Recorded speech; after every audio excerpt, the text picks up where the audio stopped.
రాష్ట్రంలోని కాంగ్రెస్ సర్కార్ మహిళలను అభివృద్ధి పథంలోకి తీసుకొచ్చేందుకు విశ్వప్రయత్నాలు చేస్తోంది.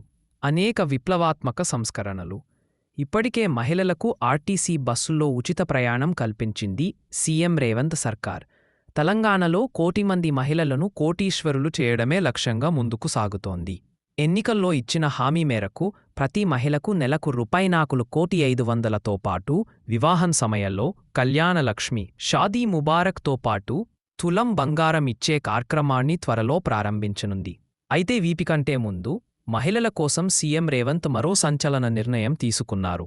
మహిళల సాధికారతే లక్ష్యంగా మరో సరికొత్త పథకానికి కాంగ్రెస్ ప్రభుత్వం శ్రీకారం చుట్టనుంది.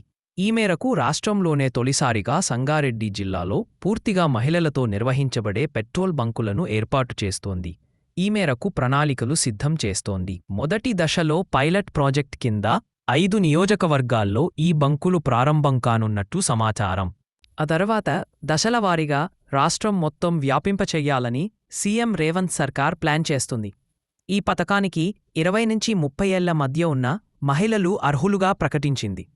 10th, ఇంటర్ పాసైన వారికి పెట్రోల్, డీజిల్ నింపడం, క్యాషియర్ బాధ్యతలు అప్పగిస్తారు. అలాగే డిగ్రీ పూర్తి చేసిన మహిళలను మేనేజర్ పోస్టుల్లో నియమించనున్నారు అధికారులు. ఈ పథకం ద్వారా మహిళలకు ఉపాధి అవకాశాలను పెరిగి స్వయం సమృద్ధి సాధిస్తారని అధికారులు అంచనా వేస్తున్నారు. ఈ మహిళా పెట్రోల్ బంకులను సంగారెడ్డి జిల్లాతో పాటు జహీరాబాద్, ఆందోల్, పటాన్చెరు, నారాయణఖేడ్ ప్రాంతాల్లో ఏర్పాటు చేయనున్నారు.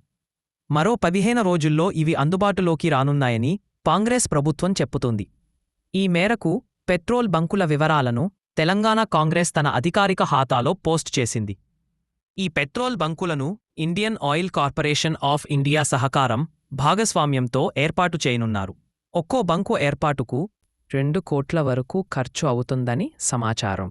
ఈ మేరకు ఐఓసీఎల్తో దీర్ఘకాలికంగా ఒప్పందం కుదుర్చుకున్నట్లు తెలుస్తోంది. ఈ కార్యక్రమం ద్వారా మహిళల్లో స్వయం సాధికారత, ఉపాధి, ఉద్యోగావకాశాలు మెరుగుపడతాయని కాంగ్రెస్ ప్రభుత్వం భావిస్తుంది. 10th, ఇంటర్, డిగ్రీ పాసై 20 ఏళ్ల నుంచి 30 ఏళ్ల మధ్య ఉన్న మహిళలు ఈ సదుపాయాన్ని సద్వినియోగం చేసుకోవాలని పేర్కొంది. ఇప్పటికే రాష్ట్ర ప్రభుత్వం తీసుకొచ్చిన మహిళలకు ఫ్రీ బస్ కార్యక్రమాన్ని మహిళలు విజయంలో సద్వినియోగం చేసుకుంటున్నారు.